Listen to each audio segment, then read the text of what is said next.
ॐ श्री पंचवदनायाञ्जनेयाय नमः। ॐ अस्य श्री पंचमुख हनुमन्मन्त्रस्य ब्रह्मा ऋषिः गायत्री छन्दः पंचमुख विराट हनुमान् देवता। ह्रीं बीजं श्री शक्तिः क्रौकिलकं क्रूकवचं क्रय्यस्त्राय फट् इति दिग्बन्धः। श्री गरुड उवाच अथ ध्यानं प्रवक्ष्यामि शृणु सर्वाङ्गसुन्दर। यत्कृतं देवदेवेन ध्यानं हनुमतः प्रियम्।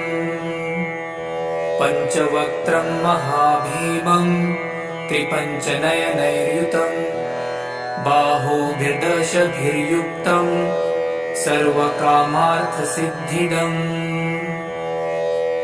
पूर्वं तु वानरवक्त्रं कोटिसूर्यसमप्रभं दंष्ट्राकरालवदनं भ्रुकुटिकुटिलेक्षणम्। अस्यैव दक्षिणं वक्त्रं नरसिंहं महाद्भुतम् अत्युग्रतेजोवपुषं भीषणं भयनाशनम्। पश्चिमं गारुडं वक्त्रं वक्रतुण्डं महाबलं सर्वनागप्रशमनं विषभूतादिकृन्तनम्। उत्तरं सौकरं वक्त्रं कृष्णं दीप्तं नभोपमं पातालसिंहवेताल ज्वररोगादिकृन्तनम्। ऊर्ध्वहयाननं घोरं दानवान्तकरं परं येन वक्त्रेण विप्रेन्द तारकाख्यं महासुरम्। जघान शरणं तत्स्यात् सर्वशत्रुहरं परं ध्यात्वा पञ्चमुखं रुद्रं हनुमन्तं दयानिधिम्। खड्गं त्रिशूलखड्वाङ्गं पाशमङ्कुशपर्वतं मुष्टिकौमुदीवृक्षं धारयन्तं कमण्डलुम्। भिन्दिपालं ध्यानमृदां दशभिर्मुनिपुङ्गवम् एतान्यायुधजालानि धारयन्त भजाम्यहम्। प्रेतासनोपविष्टं तं सर्वाभरणभूषितं दिव्यमाल्याम्बरधरं दिव्यगन्धानुलेपनम्। सर्वाश्चर्यमयं देवं हनुमद्विशतोमुखं पञ्चास्यमच्युतमनेकविचित्रवर्णवक्त्रं शशाङ्कशिखरं कपिराजवर्यं पीताम्बरादिमुकुटैरुपशोभिताङ्गं पिङ्गाक्षमाद्यमनिशं मनसा स्मरामि। मर्कटेशमहोत्साहं सर्वशत्रुहरं परं शत्रुसंहरमारक्ष श्रीमन्नापदमुद्धरम्। ॐ हरिमर्कटमर्कट मन्त्रमिदं परिलिख्यति लिख्यति वामतले। यदि नश्यन्ति नश्यन्ति शत्रुकुलं यदि मुच्यति मुच्यति वामलता। ॐ हरिमर्कटाय स्वाहा। ॐ नमो भगवते पंचवदनाय पूर्वकपिमुखाय सकलशत्रुसंहारकाय स्वाहा। ॐ नमो भगवते पंचवदनाय दक्षिणमुखाय करालवदनाय नरसिंहाय सकलभूतप्रमथनाय स्वाहा। ॐ नमो भगवते पंचवदनाय पश्चिममुखाय गरुडाननाय सकलविषहराय स्वाहा। ॐ नमो भगवते पंचवदनायोत्तरमुखायादिवराहाय सकलसम्पत्कराय स्वाहा। ॐ नमो भगवते पंचवदनायोर्ध्वमुखाय हयग्रीवाय सकलजनवशङ्कराय स्वाहा। ॐ अस्य श्रीपञ्चमुख हनुमन्मन्त्रस्य श्रीरामचन्द्र ऋषिः अनुष्टुप्छन्दः पञ्चमुखवीर हनुमान देवता हनुमानिति बीजम् वायुपुत्र इति शक्तिः अञ्जनीसुत इति कीलकम् श्रीरामदूत हनुमत्प्रसाद सिद्ध्यर्थे जपे विनियोगः इति ऋषादिकं विनश्येत। ॐ अञ्जनीसुताय अङ्गुष्ठाभ्यां नमः। ॐ रुद्रमूर्तये तर्जनीभ्यां नमः। ॐ वायुपुत्राय मध्यमाभ्यां नमः। ॐ अग्निगर्भाय अनामिकाभ्यां नमः। ॐ रामदूताय कनिष्ठिकाभ्यां नमः। ॐ पञ्चमुख हनुमते करतलकरपृष्ठाभ्यां नमः इति करन्यासः। ॐ अञ्जनीसुताय हृदयाय नमः। ॐ रुद्रमूर्तये शिरसे स्वाहा। ॐ वायुपुत्राय शिखायै वषट्। ॐ अग्निगर्भाय कवचाय हुम्। ॐ रामदूताय नेत्रत्रयाय वषट्। ॐ पञ्चमुख हनुमते अस्त्राय फट्। पञ्चमुख हनुमते स्वाहा इति दिग्बन्धः। अथ ध्यानम्। वन्दे वानर नारसिंह खगराट् क्रोडाश्ववक्त्रान्वितं दिव्यालङ्करणं त्रिपञ्चनयनं देवीप्यमानं रुचा हस्ताब्जैरसिकेटपुस्तकसुधारकुम्भाट्कुशाद्रीहलं खट्वाङ्गं फणिगुरुहं दशभुजं सर्वारिवीरापहम्। अथ मन्त्रः। ॐ श्रीरामदूताय आञ्जनेयाय वायुपुत्राय महाबलपरक्रमाय सीतादुःखनिवारणाय लङ्कादहनकारणाय महाबलप्रचण्डाय फाल्गुनसखाय कोलाहलसकलब्रह्माण्डविश्वरूपाय सप्तसमुद्रनिर्लङ्घनाय पिङ्गलनयनायामेतविक्रमाय सूर्यबिम्बफलसेवनाय दुष्टनिवारणाय दृष्टिनिरालङ्कृताय सञ्जीविनी सञ्जीविताङ्गदलक्ष्मणमहाकपिसैन्यप्राणदाय दशकण्ठविध्वंसनाय रामेष्टाय महाफाल्गुनसखाय सीतासहित रामवरप्रदाय षट्प्रयोगागम पञ्चमुखवीर हनुमन्मन्त्रजपे विनियोगः। ॐ हरिमर्कटमर्कटाय बं बं बं बं बं वौषट स्वाहा। ॐ हरिमर्कटमर्कटाय फं फं फं फं फं फट स्वाहा। ॐ हरिमर्कटमर्कटाय खें खें खें खें खें मारणाय स्वाहा।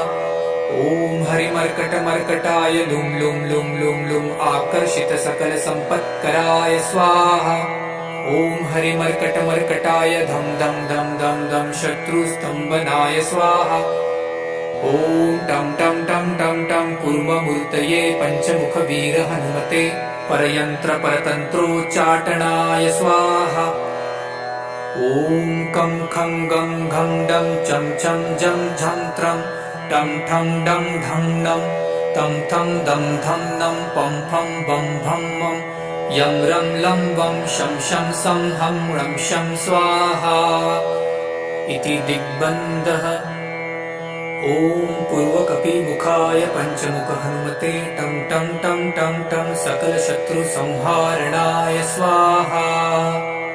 ॐ दक्षिणमुखाय पञ्चमुख हनुमते करालवदनाय नरसिंहाय ॐ ह्रां ह्रीं ह्रूं ह्रैं ह्रौं ह्रः सकलभूतप्रेतदमनाय स्वाहा। ॐ पश्चिममुखाय गरुडाननाय पञ्चमुख हनुमते मं मं मं मं मं सकलविषहराय स्वाहा। ॐ उत्तरमुखाय देवराहाय लं लं लं लं लं नृसिंहाय नीलकण्ठमूर्तये पञ्चमुख हनुमते स्वाहा। ॐ ऊर्ध्वमुखाय हयग्रीवाय रुं रुं रुं रुं रुं रुद्रमूर्तये सकलप्रयोजननिर्वाहकाय स्वाहा। ॐ ॐ अञ्जनिसुताय वायुपुत्राय महाबलाय सीताशोकनिवारणाय श्रीरामचन्द्रकृपापादुकाय महावीर्यप्रमथनाय ब्रह्माण्डनाथाय कामदाय पञ्चमुखवीरहनुमते स्वाहा। भूतप्रेतपिशाच ब्रह्मराक्षसशाकिनी डाकिन्यन्तरिक्षग्रह परयन्त्रपरतन्त्रोच्चाटनाय स्वाहा। सकलप्रयोजननिर्वाहकाय पञ्चमुखवीरहनुमते श्रीरामचन्द्रवरप्रसादाय जं जं जं जं जं स्वाहा। इदं कवचं पठित्वां तु महाकवचं पठेन्नरः एकवारं जपेत् स्तोत्रं सर्वशत्रुनिवारणम्। द्विवारं तु पठे नित्यं पुत्रपौत्रप्रवर्धनम्। त्रिवारं च पठे नित्यं सर्वसम्पत्करं शुभम्। चतुर्वारं पठे नित्यं सर्वरोगनिवारणम्। पञ्चवारं पठे नित्यं सर्वलोकवशङ्करम्। शङ्कारं च पठे नित्यं सर्वदेववशङ्करम्। सप्तवारं पठे नित्यं सर्वसौभाग्यदायकम्। अष्टवारं पठे नित्यमिष्टकामार्थसिद्धिदम्। नववारं पठे नित्यं राजभोगमवाप्नुयात्। दशवारं पठे नित्यं त्रैलोक्यज्ञानदर्शनम्। रुद्रावृत्तिं पठे नित्यं सर्वसिद्धिर्भवेत् ध्रुवम्। निर्बलो रोगयुक्तश्च महाव्याध्यादिपीडितः कवचस्मरणेनैव महाबलमवाप्नुयात्। इति श्रीसुदर्शनसंहितायां श्रीरामचन्द्रसीताप्रोक्तं श्रीपञ्चमुखहनुमत्कवचं सम्पूर्णम्। ॐ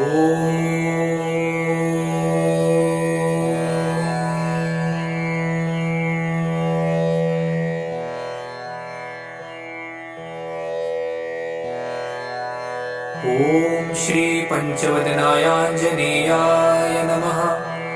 ॐ अस्य श्रीपञ्चमुखहनुमन्मन्त्रस्य ब्रह्मा ऋषिः गायत्रीछन्दः पञ्चमुखविराट हनुमान् देवता। ह्रीं बीजं श्रीशक्तिः क्रौकिलकं क्रूकवचं क्रय्यस्त्राय फट् इति दिग्बन्धः। श्रीगरुड उवाच अथ ध्यानं प्रवक्ष्यामि शृणु सर्वाङ्गसुन्दर।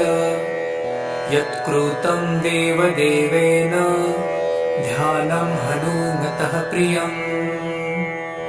पञ्चवक्त्रं महाभीमं त्रिपञ्चनयनैर्युतं बाहुभिर्दशभिर्युक्तं सर्वकामार्थसिद्धिदम्।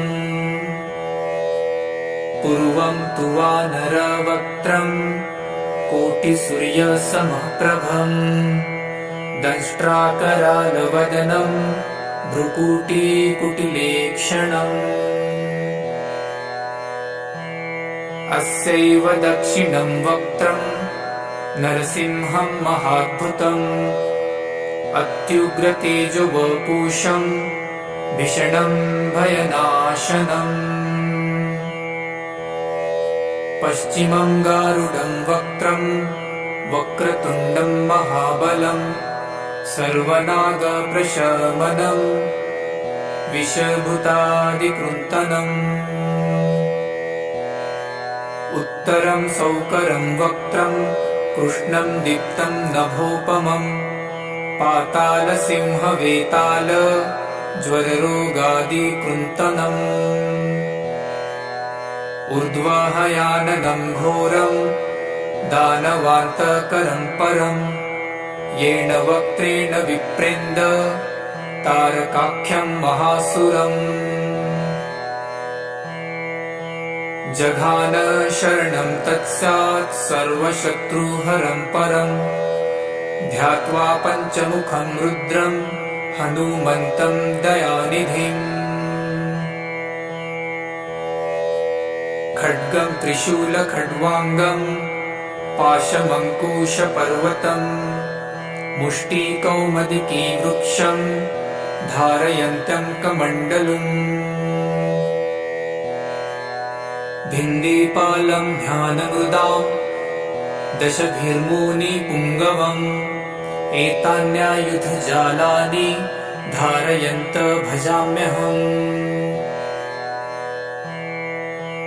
प्रेतासनोपविष्टं तं सर्वाभरणभूषितं दिव्यमाल्याम्बरधरं दिव्यगन्धानुलेपनम् सर्वाश्चर्यमयं देवं हनुमद्विशतोमुखं पञ्चास्यमच्युतमनेकविचित्रवर्णवक्त्रं शशाङ्कशिखरं कपिराजवर्यं पीताम्बरादिमुकुटैरुपशोभिताङ्गं पिङ्गाक्षमाद्यमनिशं मनसा स्मरामि मर्कटेशमहोत्साहं सर्वशत्रुहरं परं शत्रुसंहरमारक्ष श्रीमन्नापदमुद्धरम् ॐ हरिमर्कटमर्कटमन्त्रमिदं परिलिख्यति लिख्यति वामतले यदि नश्यन्ति नश्यन्ति शत्रुकुलं यदि मुच्यति मुच्यति वामलता ॐ हरिमर्कटाय स्वाहा ॐ नमो भगवते पञ्चवदनाय पूर्वकपिमुखाय सकलशत्रुसंहारकाय स्वाहा ॐ नमो भगवते पञ्चवदनाय दक्षिणमुखाय करालवदनाय नरसिंहाय सकलभूतप्रमथनाय स्वाहा ॐ नमो भगवते पञ्चवदनाय पश्चिममुखाय गरुडाननाय सकलविषहराय स्वाहा ॐ नमो भगवते पञ्चवदनायोत्तरमुखायादिवराहाय सकलसम्पत्कराय स्वाहा ॐ नमो भगवते पञ्चवदनायोर्ध्वमुखाय हयग्रीवाय सकलजनवशङ्कराय स्वाहा ॐ अस्य श्रीपञ्चमुखहनुमन्मन्त्रस्य श्रीरामचन्द्र ऋषिः अनुष्टुप्छन्दः पञ्चमुखवीरहनुमानदेवता हनुमानिति बीजं वायुपुत्र इति शक्तिः अञ्जनीसुत इति कीलकम् श्रीरामदूत हनुमत्प्रसादसिद्ध्यर्थे जपे विनियोगः इति ऋषादिकं विनश्येत ॐ अञ्जनीसुताय अङ्गुष्ठाभ्यां नमः ॐ रुद्रमूर्तये तर्जनीभ्यां नमः ॐ वायुपुत्राय मध्यमाभ्यां नमः ॐ अग्निगर्भाय अनामिकाभ्यां नमः ॐ रामदूताय कनिष्ठिकाभ्यां नमः ॐ पञ्चमुखहनुमते करतलकरपृष्ठाभ्यां नमः इति करन्यासः ॐ अञ्जनीसुताय हृदयाय नमः ॐ रुद्रमूर्तये शिरसे स्वाहा ॐ वायुपुत्राय शिखायै वषट् ॐ अग्निगर्भाय कवचाय हुम् ॐ रामदूताय नेत्रत्रयाय वषट् ॐ पञ्चमुखहनुमते अस्त्राय फट् पञ्चमुखहनुमते स्वाहा इति दिग्बन्धः अथ ध्यानम् वन्दे वानरनारसिंह खगराट्क्रोडाश्ववक्त्रान्वितं दिव्यालङ्करणं त्रिपञ्चनयनं देवीप्यमानं रुचा हस्ताब्जैरसिकेटपुस्तकसुधारकुम्भाट्कुशाद्रीहलं खट्वाङ्गं फणिगुरुहं दशभुजं सर्वारिवीरापहम्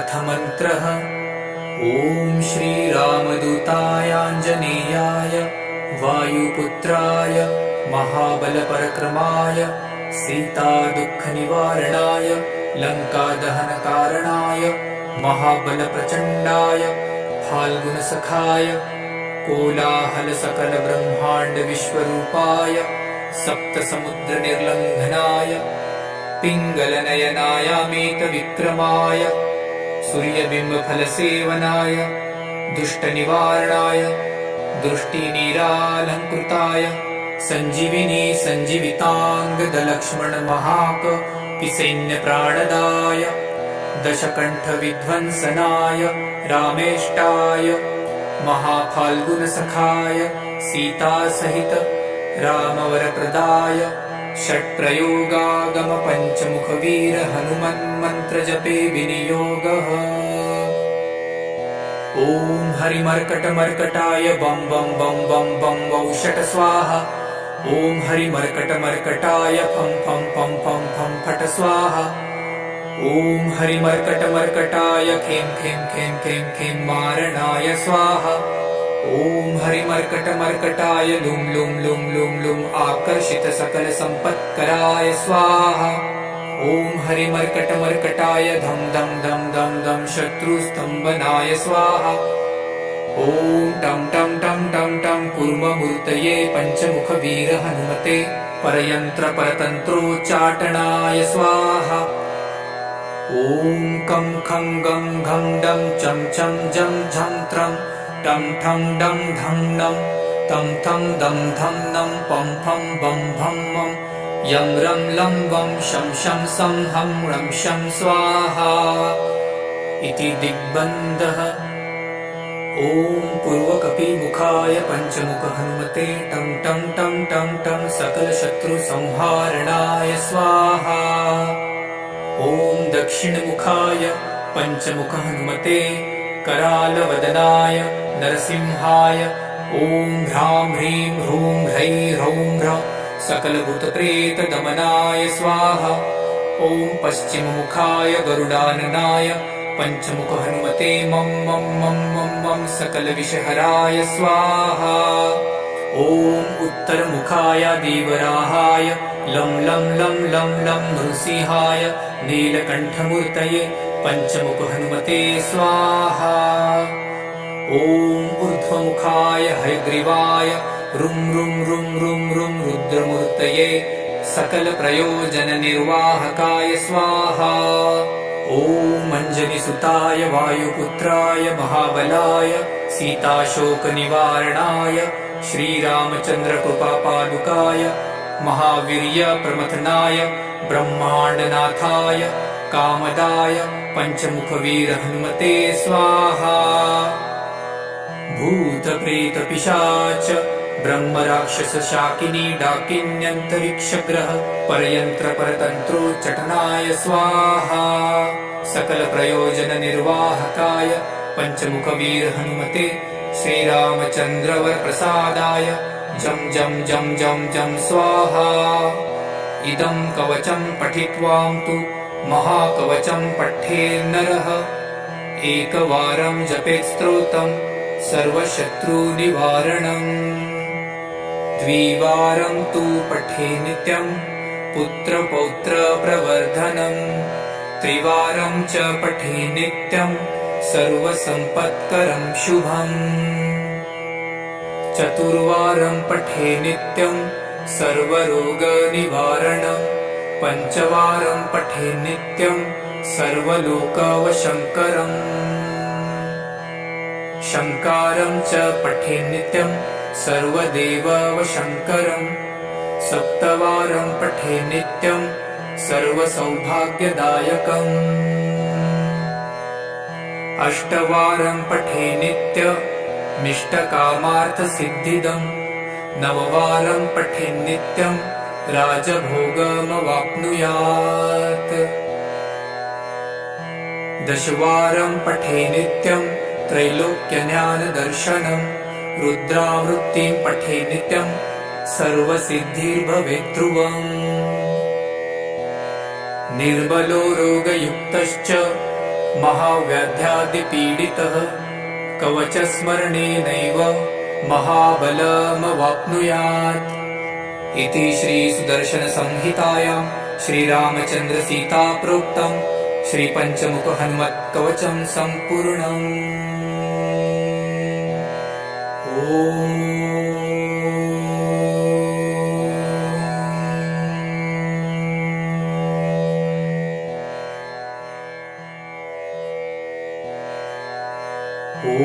श्रीपञ्चवदनायाञ्जनेयाय नमः।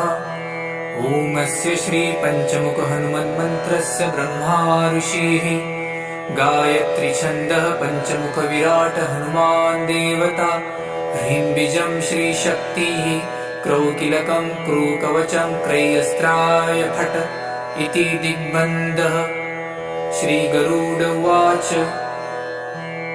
अथ ध्यानं प्रवक्ष्यामि शृणु सर्वाङ्गसुन्दर। यत्कृतं देवदेवेन ध्यानं हनुमतः प्रियम्। पञ्चवक्त्रं महाभीमं त्रिपञ्चनयनैर्युतं बाहुभिर्दशभिर्युक्तं सर्वकामार्थसिद्धिदम्।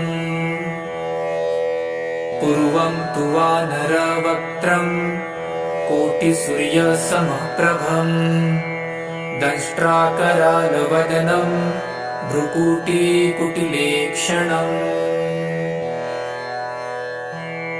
अस्यैव दक्षिणं वक्त्रं नरसिंहं महाद्भुतम् अत्युग्रतेजोवपुषं भीषणं भयनाशनम्।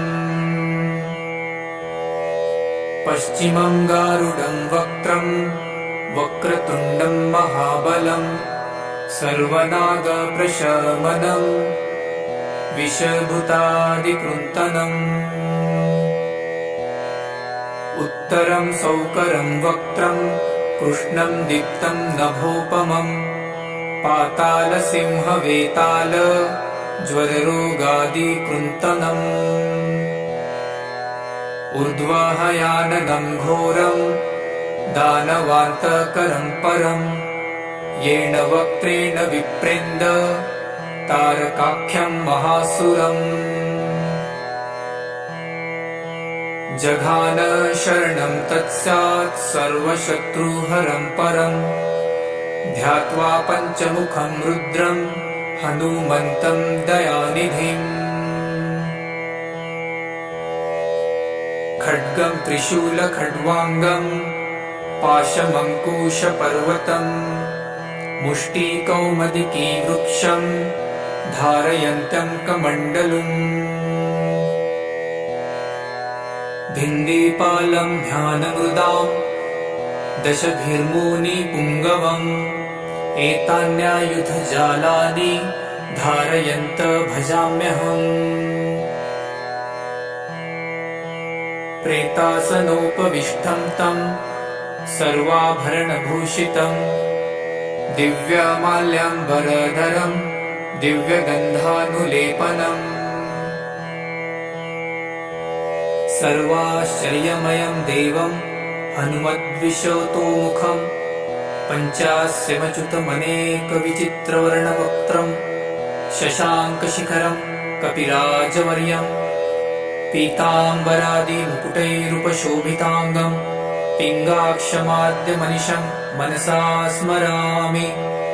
मर्कटेशमहोत्साहं सर्वशत्रुहरं परं शत्रुसंहरमारक्ष श्रीमन्नापदमुद्धरम्। ॐ हरिमर्कटमर्कट मन्त्रमिदं परिलिख्यति लिख्यति वामतले यदि नश्यन्ति नश्यन्ति शत्रुकुलं यदि मुच्यति मुच्यति वामलता। ॐ हरिमर्कटाय स्वाहा। ॐ नमो भगवते पञ्चवदनाय पूर्वकपिमुखाय सकलशत्रुसंहारकाय स्वाहा। ॐ नमो भगवते पञ्चवदनाय दक्षिणमुखाय करालवदनाय नरसिंहाय सकलभूतप्रमथनाय स्वाहा। ॐ नमो भगवते पञ्चवदनाय पश्चिममुखाय गरुडाननाय सकलविषहराय स्वाहा। ॐ नमो भगवते पञ्चवदनायोत्तरमुखायादिवराहाय सकलसम्पत्कराय स्वाहा। ॐ नमो भगवते पञ्चवदनायोर्ध्वमुखाय हयग्रीवाय सकलजनवशङ्कराय स्वाहा। ॐ ॐ अस्य श्री पंचमुख हनुमन्मन्त्रस्य श्रीरामचन्द्र ऋषिः अनुष्टुप् पंचमुखवीर हनुमान देवता हनुमानिति बीजं वायुपुत्र इति शक्तिः अंजनीसुत इति कीलकम् श्रीरामदूत हनुमत्प्रसाद सिद्ध्यर्थे जपे विनियोगः इति ऋषादिकं विनश्येत। ॐ अंजनीसुताय अंगुष्ठाभ्यां नमः। ॐ रुद्रमूर्तये तर्जनीभ्यां नमः।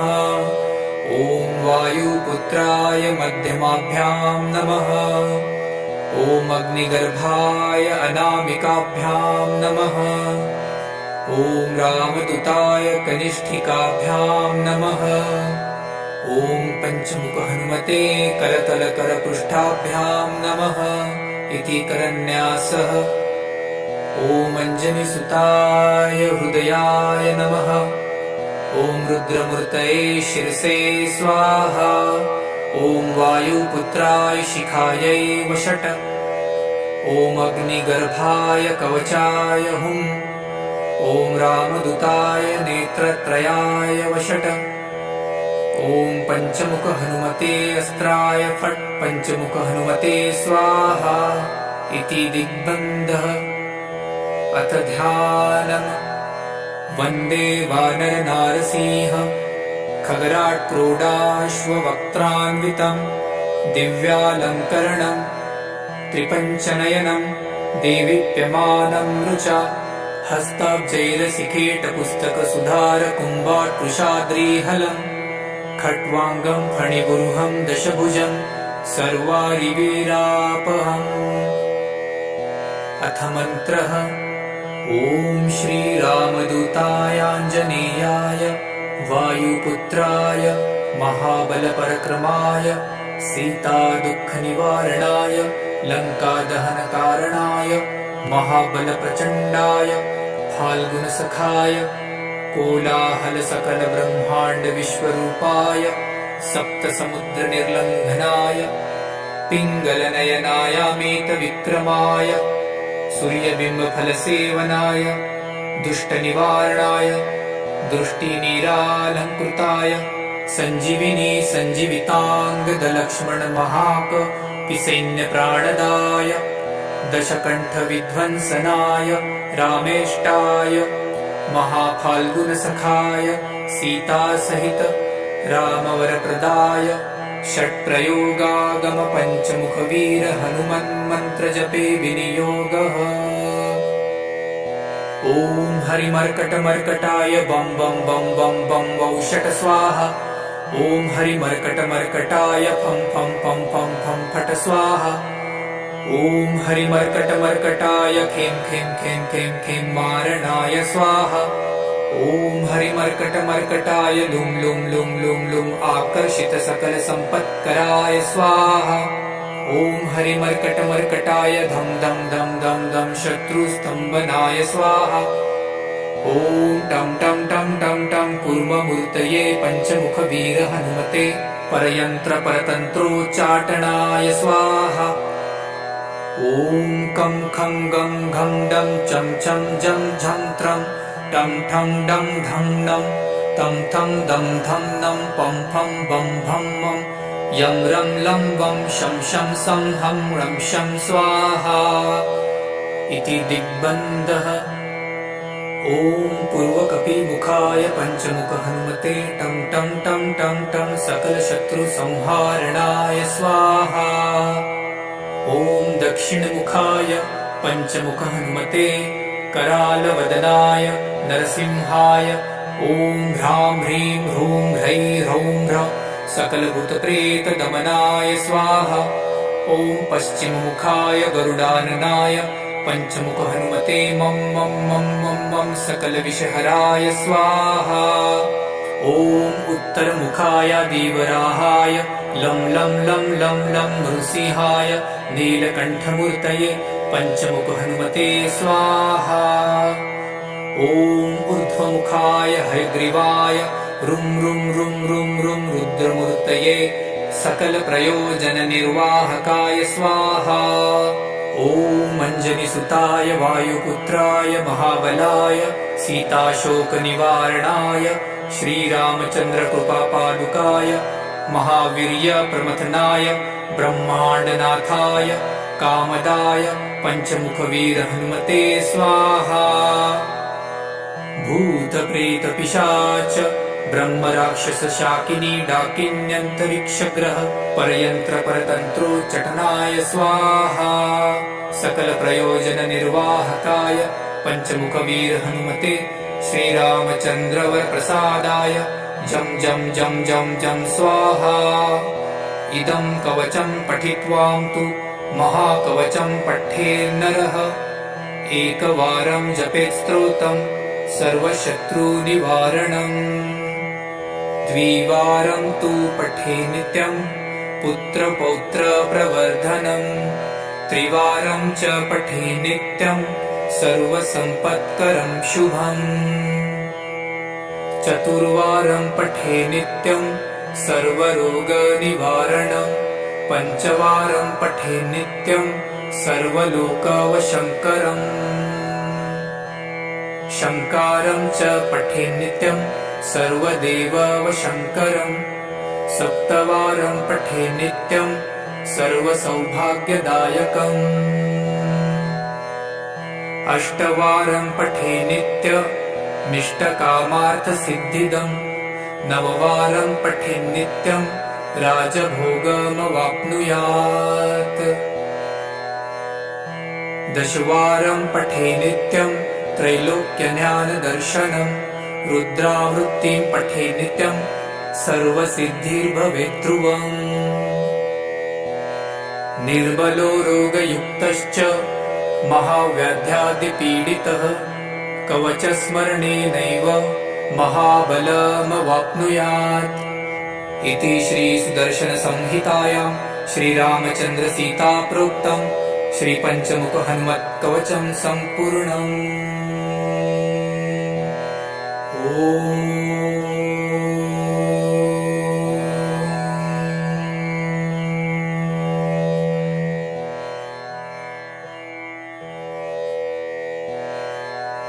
ॐ श्रीपञ्चवदनायाञ्जनेयाय नमः। ॐ अस्य श्रीपञ्चमुखहनुमन्मन्त्रस्य ब्रह्मा ऋषिः गायत्रीछन्दः पञ्चमुखविराट हनुमान् देवता। ह्रीं बीजं श्रीशक्तिः क्रौकिलकं क्रूकवचं क्रयस्त्राय फट् इति दिग्बन्धः। श्रीगरुड उवाच अथ ध्यानं प्रवक्ष्यामि शृणु सर्वाङ्गसुन्दर। यत्कृतं देवदेवेन ध्यानं हनुमतः प्रियम्। पञ्चवक्त्रं महाभीमं त्रिपञ्चनयनैर्युतं। बाहुभिर्दशभिर्युक्तं सर्वकामार्थसिद्धिदम्। पूर्वं तु वानरवक्त्रं कोटिसूर्यसमप्रभम्।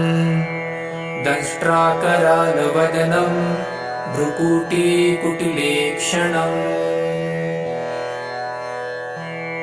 अस्यैव दक्षिणं वक्त्रं नरसिंहं महाद्भुतम्।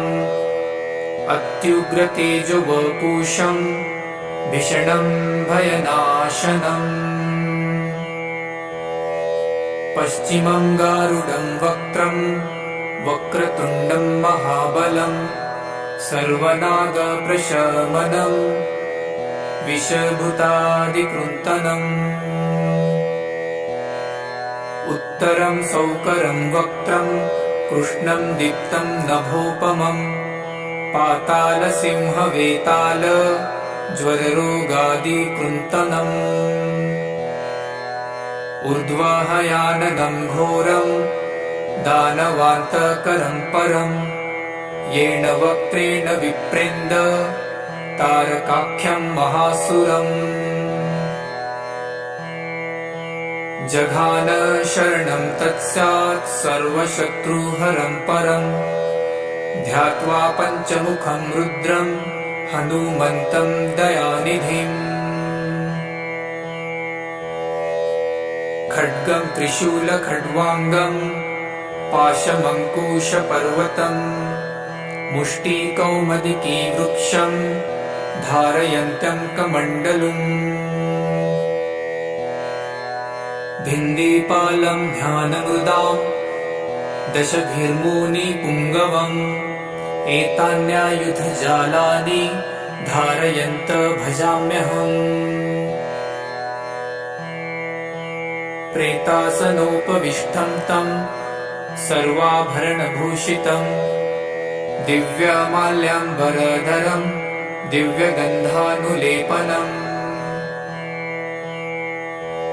सर्वाश्चर्यमयं देवं हनुमद्विशतोमुखं पञ्चास्यमच्युतमनेकविचित्रवर्णवक्त्रं शशाङ्कशिखरं कपिराजवर्यं पीताम्बरादिमुकुटैरुपशोभिताङ्गं पिङ्गाक्षमाद्यमनिशं मनसा स्मरामि मर्कटेशमहोत्साहं सर्वशत्रुहरं परं शत्रुसंहरमारक्ष श्रीमन्नापदमुद्धरम्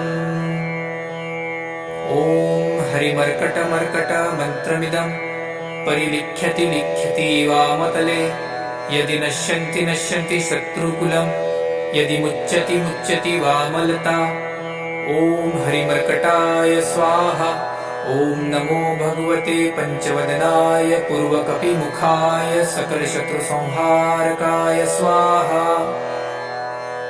ॐ नमो भगवते पञ्चवदनाय दक्षिणमुखाय करालवदनाय नरसिंहाय सकलभूतप्रमथनाय स्वाहा ॐ नमो भगवते पञ्चवदनाय पश्चिममुखाय गरुडाननाय सकलविषहराय स्वाहा ॐ नमो भगवते पञ्चवदनायोत्तरमुखायादिवराहाय सकलसम्पत्कराय स्वाहा ॐ नमो भगवते पञ्चवदनायोर्ध्वमुखाय हयग्रीवाय सकलजनवशङ्कराय स्वाहा ॐ अस्य श्रीपञ्चमुखहनुमन्मन्त्रस्य श्रीरामचन्द्र ऋषिः अनुष्टुपछन्दः पञ्चमुखवीरहनुमानदेवता हनुमानिति बीजं वायुपुत्र इति शक्तिः अञ्जनीसुत इति कीलकम् श्रीरामदूत हनुमत्प्रसादसिद्ध्यर्थे जपे विनियोगः इति ऋषादिकं विनश्येत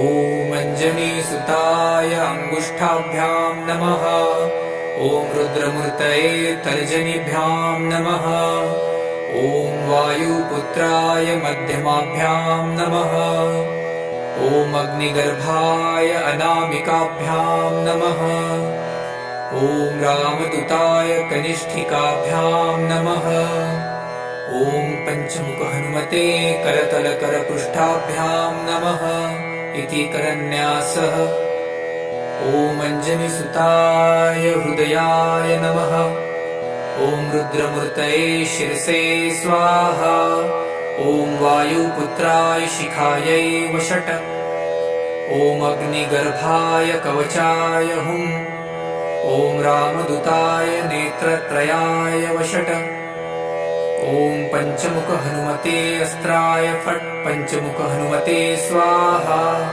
इति दिग्बन्धः अथ ध्यानम् वन्दे वानरनारसिंह खगराट्क्रोडाश्ववक्त्रान्वितं दिव्यालङ्करणं त्रिपञ्चनयनं देवीप्यमानं रुचा हस्ताब्जैरसिकेटपुस्तकसुधारकुम्भाट्पृषाद्रिहलं खट्वाङ्गं फणिगुरुहं दशभुजं सर्वारिवीरापहम् अथ मन्त्रः ॐ श्रीरामदूतायाञ्जनेयाय वायुपुत्राय महाबलपरक्रमाय सीतादुःखनिवारणाय लङ्कादहनकारणाय महाबलप्रचण्डाय फाल्गुनसखाय कोलाहलसकलब्रह्माण्डविश्वरूपाय सप्तसमुद्रनिर्लङ्घनाय पिङ्गलनयनायामेतविक्रमाय सूर्यबिम्बफलसेवनाय दुष्टनिवारणाय दृष्टिनिरालङ्कृताय सञ्जीविनी सञ्जीविताङ्गदलक्ष्मणमहाकपिसैन्यप्राणदाय दशकण्ठविध्वंसनाय रामेष्टाय महाफाल्गुनसखाय सीतासहित रामवरप्रदाय षट्प्रयोगागमपञ्चमुखवीर हनुमन्मन्त्रजपे विनियोगः। ॐ हरिमर्कटमर्कटाय बं बं बं बं बं वौषट स्वाहा। ॐ हरिमर्कटमर्कटाय फं फं फं फं फं फट स्वाहा। ॐ हरिमर्कटमर्कटाय खें खें खें खें खें मारणाय स्वाहा।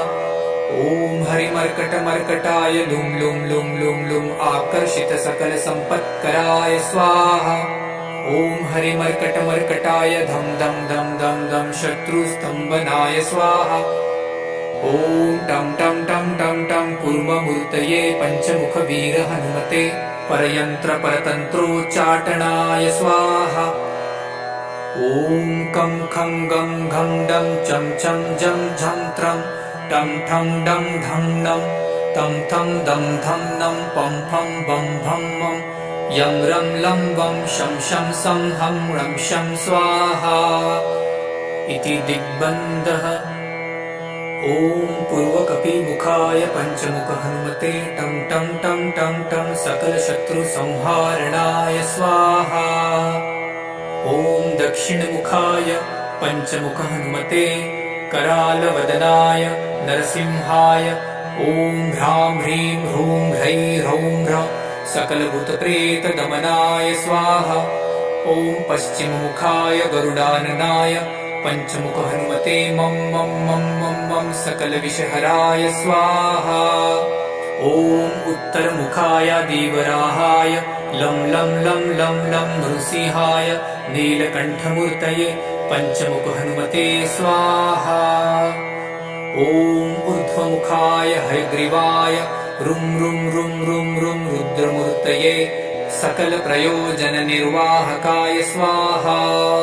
ॐ अञ्जनिसुताय वायुपुत्राय महाबलाय सीताशोकनिवारणाय श्रीरामचन्द्रकृपापादुकाय महावीर्यप्रमथनाय ब्रह्माण्डनाथाय कामदाय पञ्चमुखवीर हनुमते स्वाहा। भूतप्रेतपिशाच ब्रह्मराक्षसशाकिनी डाकिन्यन्तरिक्षग्रह परयन्त्रपरतन्त्रोच्चटनाय स्वाहा। सकलप्रयोजननिर्वाहकाय पञ्चमुखवीर हनुमते श्रीरामचन्द्रवरप्रसादाय जं जं जं जं जं स्वाहा। इदं कवचं पठित्वां तु महाकवचं पठेन्नरः एकवारं जपेत् स्तोत्रं सर्वशत्रुनिवारणम्। द्विवारं तु पठे नित्यं पुत्रपौत्रप्रवर्धनम्। त्रिवारं च पठे नित्यं सर्वसम्पत्करं शुभम्। चतुर्वारं पठे नित्यं सर्वरोगनिवारणम्। पञ्चवारं पठे नित्यं सर्वलोकवशङ्करम्। शङ्कारं च पठे नित्यं सर्वदेववशङ्करम्। सप्तवारं पठे नित्यं सर्वसौभाग्यदायकम्। अष्टवारं पठे नित्यमिष्टकामार्थसिद्धिदम्। नववारं पठे नित्यं राजभोगमवाप्नुयात्। दशवारं पठे नित्यं त्रैलोक्यज्ञानदर्शनम्। रुद्रावृत्तिं पठे नित्यं सर्वसिद्धिर्भवेत् ध्रुवम्। निर्बलो रोगयुक्तश्च महाव्याध्यादिपीडितः कवचस्मरणेनैव महाबलमवाप्नुयात् इति श्रीसुदर्शनसंहितायां श्रीरामचन्द्रसीताप्रोक्तं श्रीपञ्चमुखहनुमत्कवचं सम्पूर्णम्। ॐ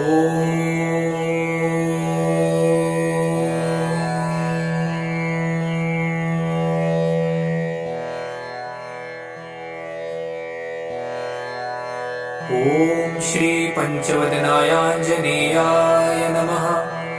ॐ अस्य श्री पंचमुख हनुमन्मन्त्रस्य ब्रह्मा ऋषिः गायत्री छन्दः पंचमुख विराट हनुमान् देवता। ह्रीं बीजं श्री शक्तिः क्रौकिलकं क्रूकवचं क्रयस्त्राय फट् इति दिग्बन्धः। श्री गरुड उवाच अथ ध्यानं प्रवक्ष्यामि शृणु सर्वाङ्गसुन्दर।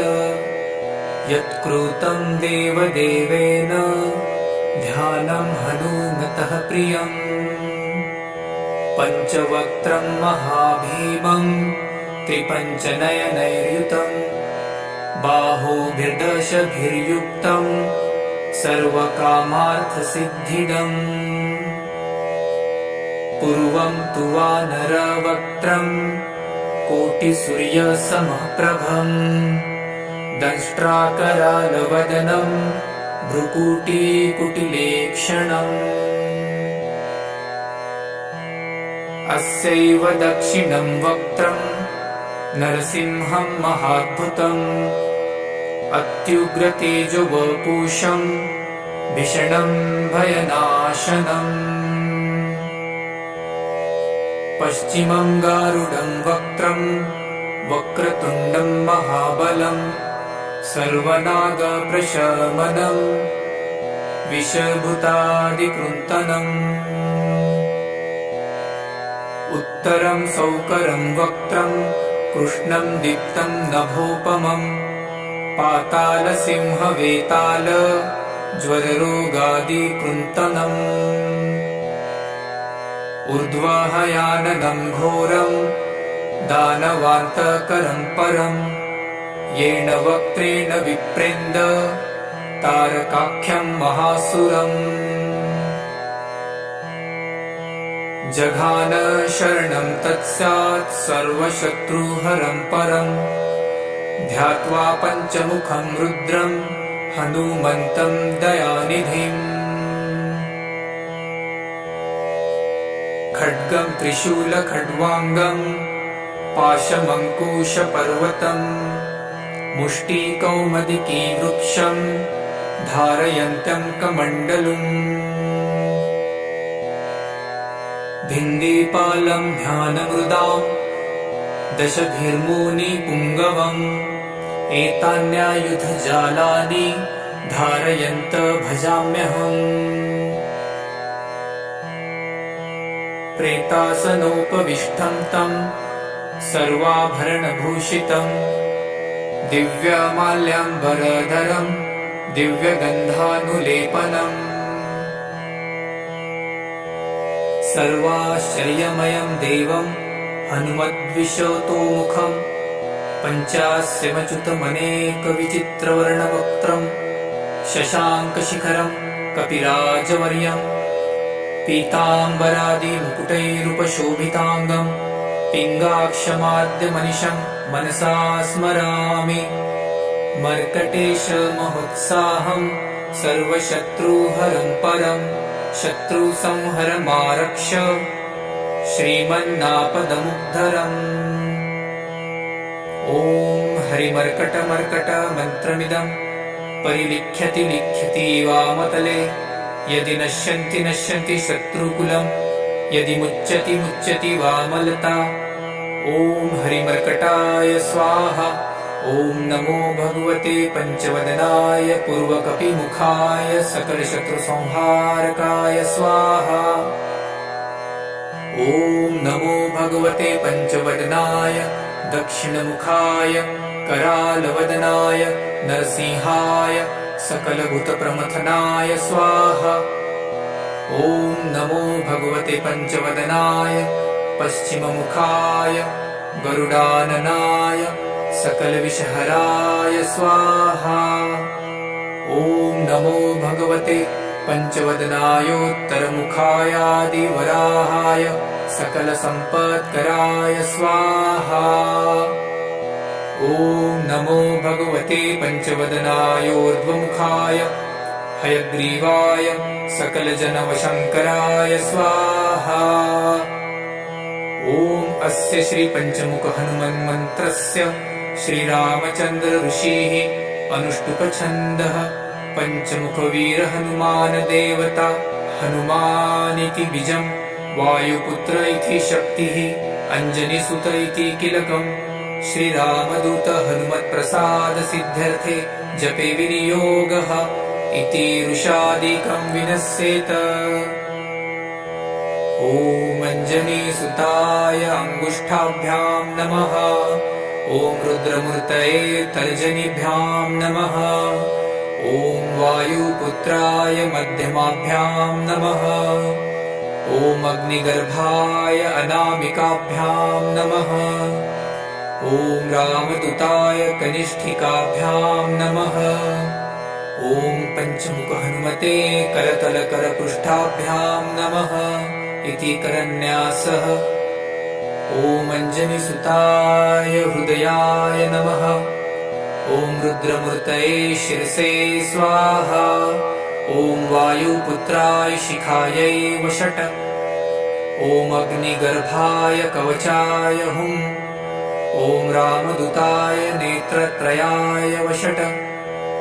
ॐ पंचमुख हनुमते अस्त्राय फट्। पंचमुख हनुमते स्वाहा इति दिग्बन्धः। अथ ध्यानम्। वन्दे वानरनारसिंह खगराट्क्रोडाश्ववक्त्रान्वितं दिव्यालङ्करणं त्रिपञ्चनयनं देवीप्यमानं रुचा हस्ताब्जैरसिकेटपुस्तकसुधारकुम्भाट्कृशाद्रिहलं खट्वाङ्गं फणिगुरुहं दशभुजं सर्वारिवीरापहम्। अथ मन्त्रः। ॐ श्रीरामदूतायाञ्जनेयाय वायुपुत्राय महाबलपरक्रमाय सीतादुःखनिवारणाय लङ्कादहनकारणाय महाबलप्रचण्डाय फाल्गुनसखाय कोलाहलसकलब्रह्माण्डविश्वरूपाय सप्तसमुद्रनिर्लङ्घनाय पिङ्गलनयनायामेतविक्रमाय सूर्यबिम्बफलसेवनाय दुष्टनिवारणाय दृष्टिनीरालङ्कृताय सञ्जीविनी सञ्जीविताङ्गदलक्ष्मणमहाकपिसैन्यप्राणदाय दशकण्ठविध्वंसनाय रामेष्टाय महाफाल्गुनसखाय सीतासहित रामवरप्रदाय षट्प्रयोगागम पंचमुखवीर हनुमन्मन्त्रजपे विनियोगः। ॐ हरिमर्कटमर्कटाय बं बं बं बं बं वौषट स्वाहा। ॐ हरिमर्कटमर्कटाय फं फं फं फं फं फट स्वाहा। ॐ हरिमर्कटमर्कटाय खें खें खें खें खें मारणाय स्वाहा। ॐ हरिमर्कटमर्कटाय लुं लुं लुं लुं लुं आकर्षितसकलसम्पत्कराय स्वाहा। ॐ हरिमर्कटमर्कटाय धं धं धं धं धं शत्रुस्तम्भनाय स्वाहा। ॐ टं टं टं टं टं कूर्ममूर्तये पंचमुखवीर हनुमते परयन्त्रपरतन्त्रोच्चाटनाय स्वाहा। ॐ कं खं गं घं डं चं चं जं झं त्रं टं ठं डं धं नं तं थं दं धं नं पं फं बं भं मं यं रं लं वं शं शं सं हं रं शं स्वाहा इति दिग्बन्धः। ॐ पूर्वकपिमुखाय पंचमुख हनुमते टं टं टं टं टं सकलशत्रुसंहारणाय स्वाहा।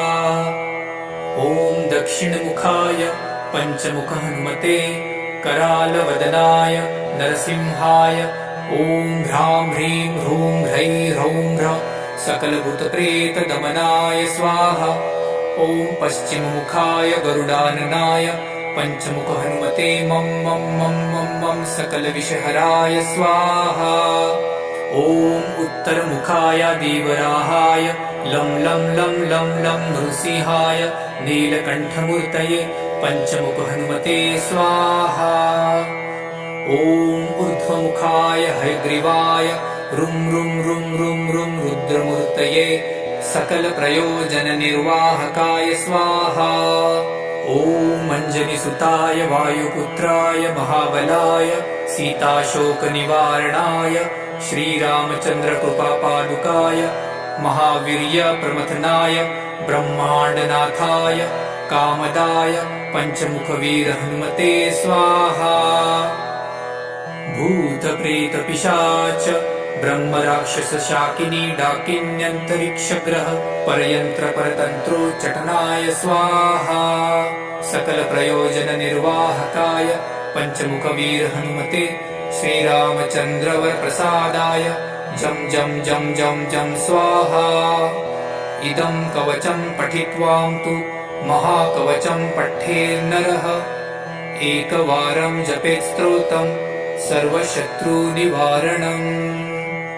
द्विवारं तु पठे नित्यं पुत्रपौत्रप्रवर्धनम्। त्रिवारं च पठे नित्यं सर्वसम्पत्करं शुभम्। चतुर्वारं पठे नित्यं सर्वरोगनिवारणम्। पञ्चवारं पठे नित्यं सर्वलोकवशङ्करम्। शङ्कारं च पठे नित्यं सर्वदेववशङ्करम्। सप्तवारं पठे नित्यं सर्वसौभाग्यदायकम्।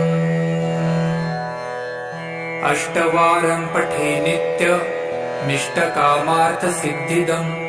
नववारं पठे नित्यं राजभोगमवाप्नुयात्।